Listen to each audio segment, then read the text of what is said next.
नमस्कार। स्वागत छ कार्यक्रम गुड मर्निङ लुम्बिनीमा। हरेक बिहानीमा जस्तै आज पनि कार्यक्रम गुड मर्निङ लुम्बिनी लिएर उपस्थित भइसकेका छौं। पक्कै पनि दर्शकबिन आज पनि हामीले सन्देशमूलक जानकारी त्यसैगरी लुम्बिनी प्रदेशबाट प्रकाशित भएका विभिन्न पत्रपत्रिकाका खबरहरूसँगै कार्यक्रम गुड मर्निङ लुम्बिनीमा उपस्थित भएका छौं। आशा छ तपाईहरूले कार्यक्रम अवधिभर हामीलाई हेरेर साथ दिनुहुनेछ। दर्शकबिन अब पनि हामी कार्यक्रमको पहिलो सेगमेन्ट अन्तर्गत रहेको सन्देशमूलक जानकारीतर्फ नै लाग्छौं। पक्कै पनि दर्शकबिन आज भने हामीले यहाँहरुमा सन्देशमूलक जानकारी अन्तर्गत रहेर हाम्रो भान्सामा दिनहुँ पाक्ने खाना दाल भात तरकारी रोटी भनेको हाम्रो भान्सामा दिनहुँ पाक्ने नै हुन्छ। त्यसको बारेमा हामीले कतिपय व्यक्तिहरूले खानामा डाइटको लागि भात भन्दा रोटी खानु बेटर हुन्छ, भात खायो भने धेरै मोटाइन्छ भन्ने खालको सोचले गर्दा भात भन्दा रोटीलाई सेवन गर्ने खालको सोच भइरहेको हुन्छ। आखिर त्यो किन त भात र रोटी खानुमा के फरक छ त भन्ने खालको सन्देश यहाँहरुमा आज हामीले लिएर आएका छौं। प्राय गरेर सबैभन्दा बढी रुचाइने खाना हाम्रो दाल भात तरकारी नै हो, तर नेपालीहरूले दाल भात तरकारी भनेपछि हुरुक्कै हुने पनि गर्नुहुन्छ। बच्चैदेखि दाल भात तरकारीको हामीलाई बानी लागिसकेर पनि हामीलाई दाल भात तरकारी भनेपछि एकदमै मन पर्ने पनि हुन्छ। अनि त्यस्तै रोटी पनि अर्को लोकप्रिय खानेकुरा पनि हो। हामीले खाने खानाको नेपालमा भात पछि धेरैले रोटी खाने गर्छन्, तर आजभोलि भात छोडेर रोटी खाने चलन पनि हाम्रो समाजमा बढ्दै गइरहेको छ। त्यसैगरी बिन्दु रोटी अर्को लोकप्रिय खानेकुरा पनि मानिन्छ। नेपालमा भात पछि धेरैले रोटी खाने गर्छन्, तर आजभोलि भने भात छोडेर रोटी खाने चलन पनि बढ्दै गइरहेको छैन बिन्दु हो। अब मुख्य गरी तौल घटाउनको लागि र हेल्थ कन्सियस व्यक्तिहरूले चाहिँ रोटीको सेवन गरिराख्नु भएको हुन्छ। जब तौल घटाउने फिट रहने कुरा आउँछ तब मानिसले खानेकुरालाई लिएर धेरै सोच्ने गरिन्छ र अझै पनि केही पोषणविदहरूको सल्लाह बिना नै अब डाइटको प्लानिङ गरेर रोटी खान्छु भन्ने, अनि 2-4 दिनपछि त्यो रोटीलाई पनि अझै कम भात भन्दा रोटी खाने र रोटीको संख्या पनि बिस्तारै कम गर्ने र त्यसमा पनि घिउ दही माछा मासुहरूलाई कम गरेर आफैले डाइट प्लान गरेर रोटीको सेवन गर्ने पनि कतिपय व्यक्तिहरू हुनुहुन्छ। त्यस्तै गरेर प्राय मानिसलाई भात खानाले शरीरको तौल छिटो बढ्छ भन्ने लाग्छ, तर यस्तो बिल्कुलै हुँदैन भन्ने तथ्य भेटिएको छ। खासमा तौल क्यालोरीका कारणले बढ्ने गर्छ। हुन त भातमा धेरै मात्रामा क्यालोरी पाइन्छ, तर भात धेरै खाएर मात्रै तौल बढ्छ भन्ने धारणा बनाउन भन्दा पहिले हामीले भातको बारेमा केही मुख्य जानकारीहरू बुझ्न पनि जरुरी छ। 1 कप चामलमा लगभग 35 ग्राम कार्बोहाइड्रेट, 165 ग्राम क्यालोरी र 3-4 ग्राम प्रोटिन हुन्छ। खैरो चामलको तुलनामा सेतो चामलमा कम फाइबर हुन्छ। खैरो चामलमा धेरै मात्रामा भिटामिन र खनिज पाइने गरिन्छ। हो नि बिन्दु, जब तौल घटाउने वा फिट रहने कुरा आउँछ तब मानिसहरू खाने कुरालाई लिएर धेरै सोच्ने गर्छन्। अझ भनौँ कसैले त पोषणविदको सल्लाह बिना नै आफै डाइट बस्ने लिस्ट बनाएर पनि बस्ने गर्नुहुन्छ कतिपय। त्यस्तै अब भात र रोटीमा फरक के रहेछ त भन्ने विषयमा हाम्रो दर्शकहरूलाई जानकारी दिने क्रममा भात र रोटीमा आइरन पनि बराबर मात्रामा पाइन्छ भन्ने तथ्य भेटिएको छ बसन्ता। अब भातमा रोटीमा भन्दा धेरै स्टार्च हुन्छ, जुन पाचनका लागि सजिलो पनि हुने गर्दछ भातले। पक्कै पनि बिन्दु, प्राय मानिसलाई भात खानाले शरीरको तौल छिटो बढ्छ भोक लाग्छ भन्ने पनि हुन्छ, तर यस्तो सोच हामीले राख्न हुँदैन। किनभने रोटी गहुँबाट बनेको हुन्छ, पिठोबाट बनाइन्छ भने भात धानलाई प्रशोधित गरेर बनाउने गरिन्छ। यसलाई तयार पारेर चामलबाट पकाइन्छ। यो हामी सबैलाई थाहा भएकै कुरा हो, होइन बिन्दु? हो बसन्ता। अब रोटीको पाचन प्रक्रिया लामो हुन्छ, त्यही कारणले ब्लड सुगर नियन्त्रित राख्न मद्दत पुर्याउने गर्छ। त्यो हुँदा ब्लड सुगर भएका व्यक्तिहरूले चाहिँ रोटीको सेवन प्रायजसो बढी गरिराख्नु भएको पनि हुन्छ। त्यसैगरी रोटी र भात दुवैमा कार्बोहाइड्रेट र क्यालोरी बराबर मात्रामा पनि पाइन्छ बिन्दु। पक्कै पनि बसन्त। अब यी सबै कुरा थाहा भइसकेपछि अब तपाईँ हाम्रो खानामा रोटी र भात दुवैलाई छुट्याएर खाने कि मिक्स गरेर खाने भन्ने प्रश्न पनि उठिरहेको हुन्छ।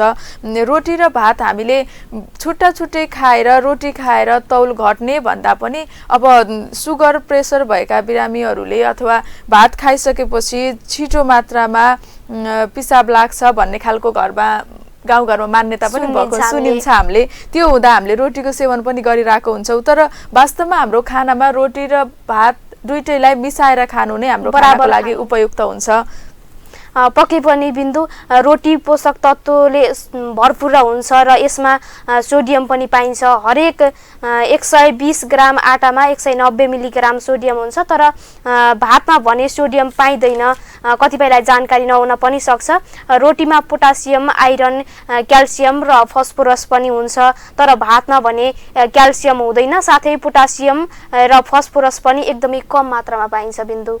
पक्कै पनि अब सामान्यतया धेरै पोषण हुने रोटी राम्रो मानिन्छ, तर भातबाट मिल्ने फाइदा नजरअन्दाज गरेर हामीले रोटीलाई मात्रै सेवन गर्नु मिल्दैन।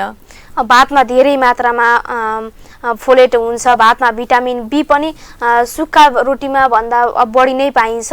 त्यसै गरी सामान्यतया धेरै पोषण हुने रोटी राम्रो मानिन्छ, तर भातबाट मिल्ने फाइदालाई नजरअन्दाज गर्न मिल्दैन। त्यसैले आफ्नो भोजनमा हामीले दुवैलाई समान बराबर मिलाएर सेवन गर्नुपर्छ, खानुपर्छ। दर्शकबिन, यिनै सन्देशमूलक जानकारी पश्चात अब भने हामी कार्यक्रमको दोस्रो सेगमेन्ट अन्तर्गत रहेको पत्र पत्रिकातर्फ नै लाग्छौँ। आज हामीसँग बुटोल टुडे राष्ट्रिय दैनिक, त्यसै गरी लुम्बिनी राष्ट्रिय दैनिक, नवतिलोत्तमा, गौतम बुद्ध सन्देश, त्यसै गरी मेचीकाली राष्ट्रिय दैनिक, दैनिक पत्र जस्ता पत्र पत्रिका हाम्रो स्टुडियोमा प्राप्त भएका छन्। यिनै पत्र पत्रिकाहरूले विभिन्न शीर्षक बनाएर खबर लेखेका छन्। अनाधिकृत निकासी रोक उद्योग संघको शीर्षक बनाएर बुद्ध दर्पण राष्ट्रिय दैनिकले खबर लेखेको छ आफ्नो प्रथम पृष्ठमा। त्यसै गरी अर्को पत्रिका रहेको छ लुम्बिनी राष्ट्रिय दैनिक, जसमा सरकार विप्लव बीच 2 चरणमा वार्ता शीर्षकमा खबर लेखिएको छ। त्यसै गरी सोही पत्रिकामा 4 लेनमा विस्तार हुँदै सिद्धार्थ राजमार्ग शीर्षकमा खबर लेखिएको छ। त्यसै गरी अर्को पत्रिका रहेको छ बुटोल टुडे राष्ट्रिय दैनिक, जसमा उद्यमीमा देखिएन उत्साह शीर्षकमा खबर लेखिएको छ। अब पनि हामी यिनै शीर्षकहरूको विस्तृत खबरतर्फ नै लाग्छौँ। उद्यमीमा देखिएन उत्साह शीर्षकमा बुटोल टुडे राष्ट्रिय दैनिकले आफ्नो प्रथम पृष्ठमा खबर लेखेको छ। लुम्बिनी प्रदेशको उद्योग, पर्यटन, वन तथा वातावरण मन्त्रालयले 2077 मङ्सिर 29 गते नेपाल सरकारको स्वामित्व रहेको नेपाल बैंक लिमिटेड प्रदेश कार्यालयसँग सम्झौता गर्यो। सम्झौता अनुसार 3 लाख रुपियाँदेखि 10 लाख रुपियाँसम्मको उद्यमी गर्न चाहनेहरूलाई प्रति उद्यमी ब्याजमा अनुदान दिने कार्यक्रम रहेको थियो। सम्झौता अनुसार वैदेशिक रोजगारबाट फर्किएका दलित, महिला, द्वन्द प्रभावित, अपाङ्गता भएका व्यक्ति तथा पिछडिएका उद्यमीहरूलाई प्राथमिकतामा राखेर कार्यक्रम ल्याइएको थियो, जसमा 7.75% ब्याज मन्त्रालयले अनुदान स्वरूप प्रदान गर्ने योजना गरेको थियो, जसको लागि प्रदेशको उद्योग, पर्यटन, वन तथा वातावरण मन्त्रालयले 3 वर्षमा 43 करोड रुपियाँ अनुदान ब्याज उपलब्ध गराउने गरी बजेट सुनिश्चित गरेको छ भने यो वर्षमा 10 करोड रुपियाँ ब्याजमा अनुदान उपलब्ध गराउनेछ। उद्योग, पर्यटन, वन तथा वातावरण मन्त्रालयका अधिकृत गणेश घिमिरेका अनुसार हालसम्म जिल्ला घरेलु तथा साना उद्योग कार्यालयबाट 81 जनाले उक्त प्रकृतिको ऋणको लागि सम्बन्धित नेपाल बैंक लिमिटेड कहाँ अनुदान पेश गरेका छन्। प्रदेशको भूमि व्यवस्था, कृषि तथा सहकारी मन्त्रालयले सुरुवात गरेको ब्याजमा अनुदान कार्यक्रम जस्तै उद्योग, पर्यटन, वन तथा वातावरण मन्त्रालयले पनि यो कार्यक्रम सुरुवात गरेको थियो। ब्याजमा अनुदान कृषि मन्त्रालयले 1 करोडसम्मको तिरी दिने योजना ल्याएको थियो भने उद्योग मन्त्रालयले 10 लाख रुपियाँसम्मको। यद्यपि यी योजनाहरूमा किसान तथा उद्योगीको बीचमा भने उत्साह देखिएको पाइएको छैन। सूचना पहुँचको कारण तथा बैंक तथा वित्तीय संस्थामा हुने प्रक्रियागत व्यवस्थाको कारण पनि उद्योगीहरूले यसमा खासै चासो देखाएका छैनन् भन्दै बुटोल टुडे राष्ट्रिय दैनिकले खबर लेखेको छ। त्यस्तै गरेर 4 लेनमा विस्तार हुँदै सिद्धार्थ राजमार्ग भन्ने शीर्षकमा लुम्बिनी दैनिकले आफ्नो प्रथम पृष्ठमा खबर छापेको छ, जसमा कृष्ण पोखरेलले लेख्नुहुन्छ, साँगुरो रहेको सिद्धार्थ राजमार्ग विस्तार गर्न थालिएको छ। बुटोलको चिडिया खोलादेखि पाल्पाको रामदीसम्म सडक विस्तार गर्न लागि हो। अब यो 4 लेनमा विस्तार हुनेछ। यो सडक 2 र 1 लेनमा रहेको छ। सडक डिभिजनले सडक विस्तार अघि अतिक्रमण गरी बनेका घर टहरा भत्काउन सूचना जारी गरेको छ। सडक छेउमा बनेका अधिकांश घरहरू भत्किनेछन्। राजमार्ग विस्तारका क्रममा पाल्पा खण्डमा निर्माण भएका करिब 700 घर भत्किने भएका छन्। बुटवलको चिडिया खोलादेखि पाल्पाको सिमाना रामदी क्षेत्रसम्म सडक सिमाना 25 मिटर भित्र दायाँ बायाँ बनेका पक्की तथा कच्ची गरी 700 घर भत्किनेछन्। फालिने 700 घरमध्ये करिब 400 पक्की घर रहेका छन् भने ती 300 कच्ची घर हुन्। सडक निर्माणको समयमा विक्रमसम्म 2025 सालमा सडक सीमाभित्र कुनै घरहरू रहेका थिएनन्। तर पञ्चायत काल प्रजातान्त्रिक व्यवस्था आम मानिसले सडक मिचेर घर निर्माण गर्दा समेत सडक विभागले कुनै अवरोध नगर्दा यति धेरै संख्यामा घर निर्माण भएका छन्। सिद्धार्थ राजमार्ग भारतीय सिमाना सुनौलीदेखि गण्डकी प्रदेशको राजधानी पोखरा जोडिएको छ। राजमार्गको सुनौलीदेखि बुटवलसम्मको 25 किलोमिटर क्षेत्रमा 6 लेनको सडक निर्माण भई सञ्चालनमा आएको छ भने पाल्पादेखि पोखरासम्मको 156 किलोमिटर क्षेत्रमा कतै 1 लेन त मुस्किलले 2 लेनको सडक सञ्चालनमा रहेको छ। सिद्धार्थ राजमार्गको पाल्पा खण्डको अधिकांश सडक अतिक्रमण भएको छ। दिनहुँ सडक अतिक्रमण हुँदै जानु 2025 सालमा बनेको सडकले हालको सवारी साधनको चाप र भार क्षमतालाई समेत धान्न नसक्दा सिद्धार्थ राजमार्ग जीर्ण हुँदै गएको छ भन्दै सडक अतिक्रमण गरी बनेका करिब 700 घर भत्काउन निर्देशन नभत्काए डोजर चलाइने भन्ने उपशीर्षक राखेर 2 लेनको सडकको तस्बिर सहितको खबर लुम्बिनी दैनिकले आफ्नो प्रथम पृष्ठमा छापेको छ। त्यस्तै विषादीले माछा वंश विनाश हुँदै शीर्षकमा लुम्बिनी खबरले आफ्नो प्रथम पृष्ठमा खबर लेखेको छ। जिल्लाका सार्वजनिक खोला नाला र ताल तलैयामा अहिले माछा पाउन छाडेका छन्। प्राकृतिक रूपमा पाइने माछाहरू लोप हुन थालेपछि स्थानीय बासिन्दाहरूमा चिन्ता पर्न थालेको छ। पहिले खोला नालामा मानिसहरू जाल बल्छी टापा झिमुरीको प्रयोग गरी माछा मार्ने गर्दथे। खाना योग्य माछा छनौट गरी साना र भुरा माछा खोला नालामा नै छाड्ने गर्दथे, जसले गर्दा माछाको प्रजातिको बढोत्तर हुने गरेको थियो। जिल्लाको पछिल्लो समय सार्वजनिक स्थलहरूमा भएका पोखरी ताल तलैया खोला नाला र बगेलामा जथाभावी विषादीको प्रयोगका कारण प्राकृतिक रूपमा पाइने माछा वंशको विनाश हुँदै गएको मत्स्य विज्ञहरूले बताउने गरेका छन्। आजभोलि मानिसहरू माछाको विकास भन्दा पनि विनाशतिर लागेका कारण प्राकृतिक मनोरमका रूपमा रहेको माछाहरू लोप भएको हो। ओम सतिया गाउँपालिका मत्स्य व्यवसायी अर्जुन सहानीले प्राकृतिक रूपमा पाइने माछाहरू पाइन छाडेपछि अहिले उन्नत जातको माछाहरू उत्पादन गर्न थालेको बताउँछन् भन्दै लुम्बिनी खबरले आफ्नो प्रथम पृष्ठमा खबर लेखेको छ।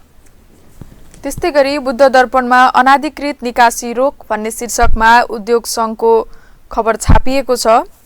भन्सार नाकाहरूबाट अनाधिकृत रूपमा उद्योगका कच्चा पदार्थहरू निकासी बढेको भन्दै रूपन्देही उद्योग संघले सम्बन्धित कार्यालयहरूमा ज्ञापन पत्र बुझाएको छ।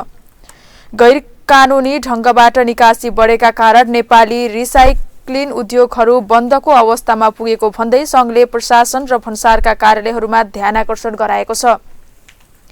हाल भन्सारबाट पुराना टायर, प्लास्टिक, फ्लाम तथा कागज लगायतका कबाडी सामानहरू तस्करी मार्फत भन्सारतर्फ निकासी भइरहेको र त्यसका कारण उद्योगहरूले कच्चा पदार्थको अभाव खप्नु परेको भन्दै संघको डेलिगेसन टोलीले जिल्ला प्रशासन कार्यालय रूपन्देहीका प्रमुख जिल्ला अधिकारी पिताम्बर घिमिरे, पश्चिम नवलपरासीका प्रमुख जिल्ला अधिकारी सागरमणि पाठक, बेलैया भन्सार कार्यालयका प्रमुख मणिराम पौडेल र जिल्ला प्रहरी कार्यालय रूपन्देहीका प्रहरी उपरीक्षक प्रवीण पोखरेलसँग भेट गरी समस्याबारे अवगत गराएको हो।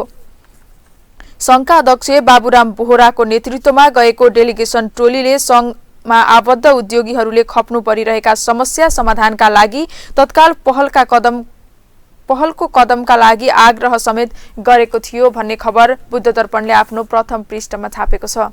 त्यस्तै अर्को पत्रिका रहेको छ गौतम बुद्ध सन्देश राष्ट्रिय दैनिक, जसमा हत्याका घटना बढ्दै शीर्षकमा खबर लेखिएको छ। रूपन्देहीको मायादेवी गाउँपालिका 3 मा आफ्नै आमाले 1 वर्षीय छोरीको हत्या गरिन्। मायादेवी 3 हरहरवाकी 21 वर्षीय प्रेमा यादवले प्रेमीसँगको सम्बन्ध श्रीमानले चाल पाएपछि बढेको खटपट र झगडाका कारण आफूले आत्महत्या गर्नका लागि छोरीको हत्या गरिन्। छोरीको हत्यापछि आत्महत्या प्रयास गर्दै गर्दा आफ्नै नन्दले देखेपछि उनी बाँच्न सफल भएकी थिइन्। रूपन्देही रूपन्देहीको मायादेवी गाउँपालिका 6 का 34 वर्षीय राजेन्द्र प्रसाद यादवको आफ्नै काका लगायतले हत्या गरे।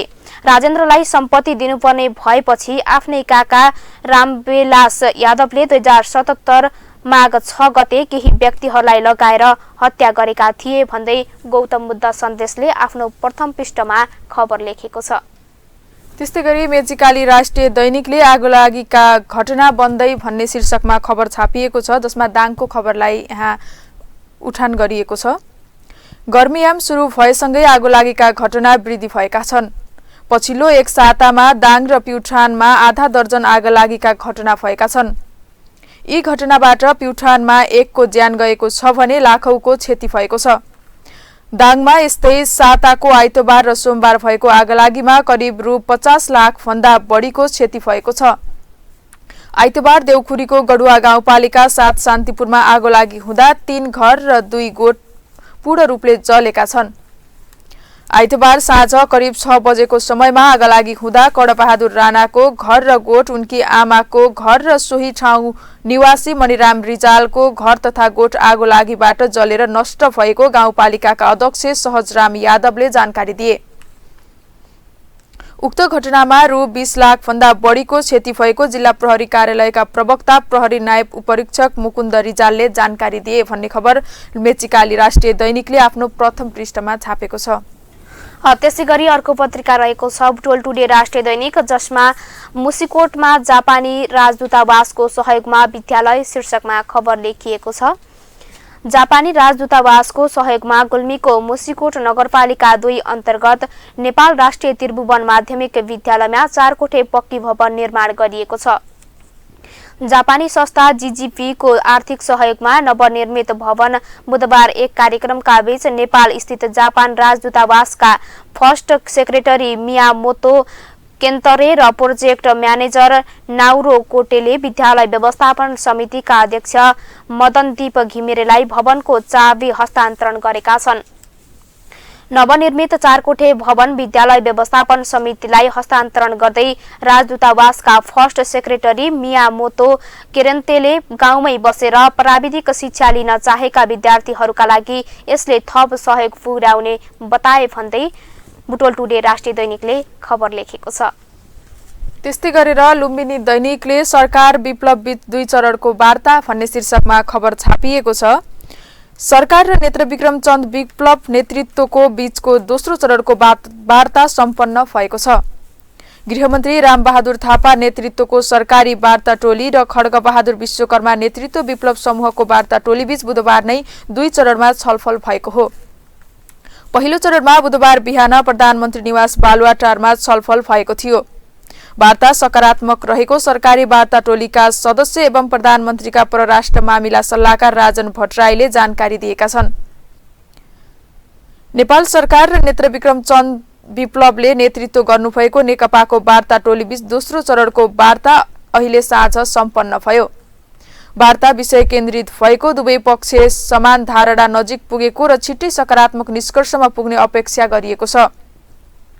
भट्टराईले ट्विटरमा लेखेका छन्, शान्तिपूर्ण राजनीतिमा आउन तयार भए विप्लव समूहमाथि लागेको प्रतिबन्ध हटाउने सरकारको तयारी रहेको स्रोतको दाबी छ। वार्ता टोलीमा सरकार पक्षबाट गृहमन्त्री थापा र प्रधानमन्त्री परराष्ट्र सल्लाहकार राजन भट्टराई तथा विप्लव समूहका तर्फबाट संयोजक विश्वकर्मा र सदस्य उदय चलाउने छ। सरकारले 2075 फागुन 25 गते विप्लव समूहमाथि प्रतिबन्धको घोषणा गरेको थियो भन्दै लुम्बिनी दैनिकले आफ्नो प्रथम पृष्ठमा वार्तालापको तस्बिर सहितको खबर छापेको छ। त्यसैगरी दैनिक पत्रमा कृषि व्यवसाय गर्ने युवालाई बिना धितो कर्जा शीर्षकमा अन्तिम पृष्ठमा दैनिक पत्रले खबर छापेको छ। सन्धिखर्क नगरपालिकाले व्यावसायिक कृषि व्यवसायमा संलग्न कृषकलाई बिना धितो सुलभ ब्याजदरमा कृषि ऋण प्रदान गर्ने भएको छ। व्यावसायिक कृषि गर्नेलाई सुलभ कृषि कर्जा प्रदान गर्न नगरपालिका र नेपाल बैंक लिमिटेड बीच बुधबार सम्झौता पत्रमा हस्ताक्षर भएको छ। सन्धिखर्क नगरपालिकाका प्रमुख कमल प्रसाद भुषाल र नेपाल बैंक लिमिटेडका लुम्बिनी प्रदेशका मुख्य प्रबन्धक लेखनाथ भुषालले सम्झौता पत्रमा हस्ताक्षर गरेका हुन्। विदेशबाट फर्किएका र कोरोनाका कारण रोजगारी गुमाएका युवा तथा अन्य युवालाई कृषि पेशामा आबद्ध गराई समृद्ध सन्धिखर्क नगरपालिका बनाउन सुलभ कृषि कर्जा कार्यक्रम सञ्चालन गरेको नगर प्रमुख भुसालले बताए। कृषि पेशा गर्नेलाई बिना धितो कर्जा प्रवाह गर्न कुनै पनि प्रकारको निशुल्क नलाग्ने ब्याज दर पनि 2 देखि 3% को हाराहारीमा रहने नेपाल बैंक लिमिटेडका लुम्बिनी प्रदेश प्रमुख मुख्य प्रबन्धक लेखनाथ भुसालले बताए। सुलभ कृषि कर्जा लिने व्यवसायलाई बैंकले इन्टरनेट बैंकिङ, एटीएम सेवा, बीबीएस लगायतका सेवा समेत निशुल्क प्रदान गर्ने मुख्य प्रबन्धक भुसालको भनाइ छ भन्दै दैनिक पत्रले आफ्नो अन्तिम पृष्ठमा खबर छापेको छ। त्यस्तै गरी मेचीकाली राष्ट्रिय दैनिकले अर्थ मन्त्रालयद्वारा 1 अर्ब 8 करोड निकासा भन्ने शीर्षकमा खबर छापेको छ। अर्थ मन्त्रालयले 113 वटा स्थानीय तहमा निर्माणाधीन स्वास्थ्य सेवा केन्द्रका लागि 1 अर्ब 8 करोड 53,23,000 रुपैयाँ सशर्त अनुदानका रूपमा निकासा गर्ने भएको छ। केपी ओली नेतृत्वको वर्तमान सरकारले नेपालको इतिहासमै पहिलो पटक मुलुक फर्का पालिकाहरूमा स्वास्थ्य संस्था निर्माणको काम थालेको थियो। स्वास्थ्य संस्था नभएका पालिकाहरूमा कम्तीमा 25 शय्याको अस्पताल निर्माणका लागि सरकारले उक्त महत्त्वपूर्ण कामको थालनी गरेको छ। अर्थमन्त्री विष्णुप्रसाद पौडेल वडा स्तरीय स्वास्थ्य सेवा केन्द्रको निर्माणाधीन भवनहरूको दायित्व भुक्तानीका लागि स्वास्थ्य तथा जनसङ्ख्या मन्त्रालयको प्रस्तावमा रकम निकासा स्वीकृति दिएका छन्। स्वास्थ्य संस्था नभएका ठाउँमा नयाँ बनाउने र भएका ठाउँमा स्तर उन्नति गर्ने लक्ष्यसहित सरकारले काम थालेको थियो। स्थानीय तहका सबै वडामा प्राथमिक स्वास्थ्य सेवा उपलब्ध गराउने नीति अनुसार 2626 वटा वडामा स्वास्थ्य संस्था निर्माणाधीन अवस्थामा छन्। स्वास्थ्य संस्थाको काम सम्पन्नताको आधारमा वित्तीय हस्तान्तरणको रूपमा रकम पठाउने गरिन्छ। अर्थमन्त्री पौडेललाई विकास प्रेमी नेताका रूपमा लिइन्छ। अर्थ मन्त्रालयको पद सम्हाल्दा साथ पौडेलले युगिन महत्त्वको कयौं योजना सार्वजनिक गर्दै तिनलाई साकार पार्ने कामको थालनी समेत गरिसकेका छन् भन्दै मेचीकाली राष्ट्रिय दैनिकले स्थानीय पालिकामा अस्पताल निर्माण भन्ने शीर्षकमा उपशीर्षक बनाएर खबर छापेको छ। दर्शकबिन अब भने हामी कार्यक्रम गुड मर्निङ लुम्बिनीमा खेल खबर जोड्न गइरहेका छौं। रूपन्देही सुपर लिग बुधबार न्यू होराइजन विजय शीर्षकमा खबर लेखिएको छ दैनिक पत्रमा। न्यू होराइजन क्रिकेट क्लबले रूपन्देहीको भैरहवामा जारी Nepal telecom Rupandehi super league cricket प्रतियोगितामा बुधबार भएको डिभिजन ए को खेलमा तिरुपति क्रिकेट क्लबले 7 विकेटले पराजित गरिएको छ। सिद्धार्थ रङ्गशालामा टस जितेर ब्याटिङमा आएको तिरुपतिले निर्धारित 44 ओभरको खेलमा 28.3 ओभरमा सबै विकेट गुमाउँदै 83 रन बनायो। उसका लागि बिपिन नेउपानेले 20, मनोज पुनले 15, सीमान्त शाहीले 10 रन बनाए पनि अन्य ब्याट्सम्यानले दोहोरो अङ्क जोड्न सकेनन्। बलिङमा न्यू होराइजनका पुरुषोत्तम भट्टराईले 8.3 ओभरमा 35 रन खर्चेर 5 विकेट लिन सफल भए। उनी म्यान अफ द म्याच समेत भए। यस्तै तुल बहादुर थापाले 2 तथा गोविन्द केसी, सुमित पराजुली र राहुल प्रजापतिले समान 1-1 विकेट लिए। जवाबी ब्याटिङ गरेको न्यू होराइजनले 23.1 ओभरमा 3 विकेटको क्षतिमा 84 रन बनाउँदै सहजै लक्ष्य पूरा गर्यो। उसका लागि मनिष थापाले 28, अमर मिश्राले 18 र विशाल खत्रीले नट आउट 14 रनको योगफल बनाए।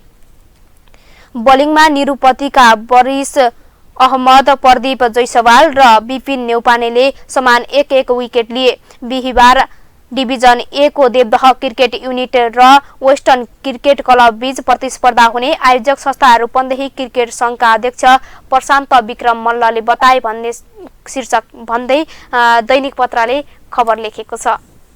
दर्शकबिन अब भने कार्यक्रममा सम्पादकीय जोड्ने पालो आइसकेको छ। आज भने मेचीकाली राष्ट्रिय दैनिकले सरकार र विप्लव वार्ता सफल होस् भन्ने शीर्षकमा सम्पादकीय छापेको छ। त्यस्तै गरेर लुम्बिनी दैनिकले वार्तालाई परिणाममुखी बनाऊ भन्ने शीर्षकमा सम्पादकीय छापेको छ। आज भने हामीले कार्यक्रममा बुद्ध दर्पणले छापेको आगलागीबाट बच्न सावधानी भन्ने शीर्षकमा रहेको सम्पादकीयलाई यहाँहरुमा जोड्न गइरहेका छौं। यो लगायत अन्य पत्रपत्रिकाहरूले पनि विभिन्न शीर्षकमा सम्पादकीय छापेका छन्।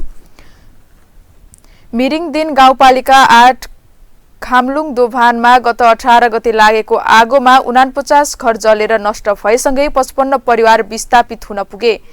ताप्लेजुङमा सोही दिन लागेको अर्को आगोले यशोधारा गाउँपालिका 8 बासखोर कपिलवस्तुका 6 घर जले। ती घरमा बस्ने सबै परिवार बिचल्लीमा परे। उक्त दिन अरू जिल्लाका विभिन्न ठाउँमा भए होला आगो लागि र विस्थापित हुन परेको पनि हुन सक्छ। यो क्रम असारसम्म चल्छ। अब र धेरै खरका छाना भएका घर खरानी बन्छन्। हरेक सालको फागुनदेखि असारसम्म बेहोर्न पर्ने शास्ति हो यो। यस्तो शास्ति अर्को सालदेखि दोहोरिन दिनु हुन्न चाहिँ सबैले भन्ने। रोकथामका लागि दीर्घकालीन उपाय कहिले कसैले नअपनाउने गर्दा विपन्न धेरै विपत्ति भोग्न परेको छ। धेरै हुने आगोलागीले दिने दुःखको अन्त्य गर्नतिर तीनवटै सरकारले समुचित ध्यान दिन पर्ला र समायोजित विकल्प खोज्न विलम्ब नगरिएला। वार्तामा सरकारका प्रधानमन्त्री सहित धेरै गाउँपालिकाका मेयर र वडाध्यक्षले खरका छाना भएका घरलाई टिन जस्ता पाताले छाउने अभियान चलाउने कुरा गरेकै छन्।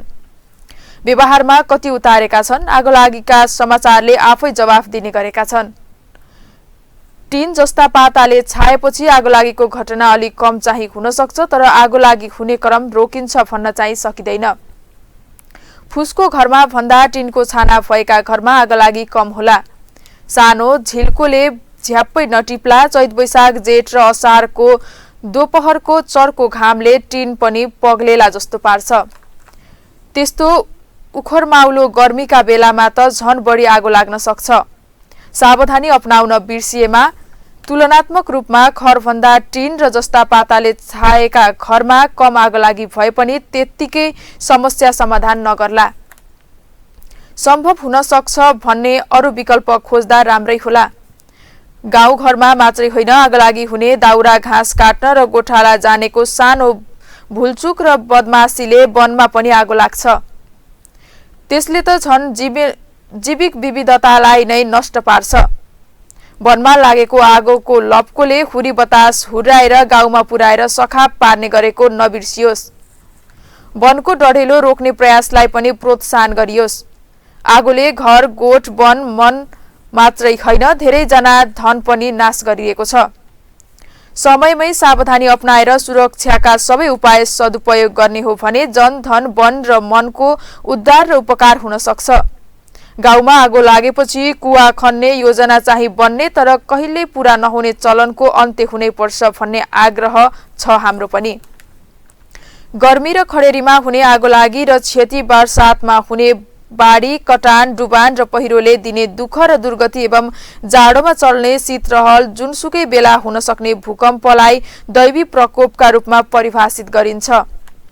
प्रकृतिको प्रकोप भनिन्छ मानिन्छ, तर मानव सिर्जित र निर्मित हुन अधिकांश दुर्घटनाहरू समयमै सावधानी अपनाएमा, सुरक्षित ठाउँमा बस्ती बसाएमा, आफै सतर्क रहेमा टार्न पनि सकिन्छ भन्दै बुद्ध दर्पणले आफ्नो दोस्रो पृष्ठमा अहिले अब फागुनदेखि हुने प्रशस्त मात्रामा भेटिने घटनाहरूलाई उठान गरेर सम्पादकीय छापेको छ। त्यसै गरी नवतिलो तमामा डोकोमै भविष्य खोज्दै शीर्षकमा खबर लेखिएको छ। बाँसको चोया काटेर महिलाले डोको डालो बुन्छन् भन्दा धेरैलाई आश्चर्य लाग्न सक्छ। समुदायमा विशेष गरी पुरुषले मात्रै डोको डालो बुन्ने गरेको देख्न पाउँछौं, तर नवलपरासी बर्दघाट सुस्ता पूर्वको पहाडी भागमा गाउँमै महिलाको दैनिकी र डोको डालो बुन्ने र ती सामग्रीको बिक्रीबाट भएको आम्दानीले घर खर्च चलाउने भएको छ। यस क्षेत्रको गाउँभरिका महिलाले डोको डालो बुन्ने गरेका छन्। जिल्लाको पहाडी गाउँमा बाँसको उत्पादन राम्रो हुने भएकाले पनि जीविकोपार्जनका लागि महिला यसतर्फ आकर्षित भएका हुन्। जिल्लाको पूर्वी क्षेत्र गैंडाकोट नगरपालिका 3 भुजेल गाउँका महिलाले डोको डालो बनाएरै आफ्नो जीवन निर्वाह गर्दै आएका छन्। पुर्ख्यौली पेसालाई निरन्तरता दिँदै उनीहरूले डोको डालो बनाएर बिक्री गर्दै आएका हुन्। दुःख गरेर डोको डालो निर्माण गर्ने गरेको भए पनि परिसर अनुसारको उचित बजार मूल्य नपाउने गरेको उनीहरूको गुनासो छ। भुजेल गाउँमा डोको बुन्दै गरेको अवस्थामा भेटिनु भएकी 57 वर्षीय जमुना भुजेल आफू 15 वर्षको हुने बेलादेखि नै डोको डालो बुन्न सुरु गरेको बताउनुहुन्छ। आफ्नो बुबाले सिकाउनु भएको डोको डालो बुन्ने पेसा बुबाले शेषपछि पनि निरन्तरता दिएको भुजेल बताउनुहुन्छ। डोको डालो बुनेर यसको बिक्रीबाट आउने पैसाले नै परिवारको खर्च चल्ने गरेको छ भुजेलले भन्नुभयो। हाम्रो खर्च चलाउने पैसा आउने बाटो नै यही हो। यही बेचेर डोको डालो कहिले चामलमा बिक्छ त कहिले पैसामा। दिनमा 2 वटासम्म डोको डालो बुन्ने गरेको उहाँले बताउनुभयो। गैंडाकोटको पहाडी गाउँको भुजेल बस्तीका अधिकांश महिलाको एउटै पेसाका रूपमा रहेको काम हो डोको डालो बुन्ने। भुजेल गाउँकै सोमी माया भुजेलको दैनिकी पनि डोको डालो बुनेर नै जाने गर्छ। घरका लागि आवश्यक सबै खाद्यान्न किनेर खानुपर्छ, जसको भाउ हरेक दिन उकालो चढ्दैछ। आफूले बुन्ने डोको डालोको भाउ भने कहिल्यै बढ्दैन। भुजेलले भन्नुभयो, डोको डालो बुन्न छोड्ने हो भने पैसाको मुख देख्न पनि पाउँदैनौ, तर यस पेसाबाट हामीलाई भने जस्तो र परिश्रम अनुसारको पैसा भने उपलब्ध हुँदैन। दुःख अनुसारको आम्दानी नहुने भन्दै सोमी मायाले आफूसँग अरू काम गर्ने सिप समेत नभएको बताउनुभयो। उहाँले महिलाका हातमा अन्य सिप नभएपछि डोको डालो बुनेर बेच्दा थोरै पैसा कमाई हुने भए पनि यही काम गर्नुपर्ने उनीहरूको बाध्यता छ।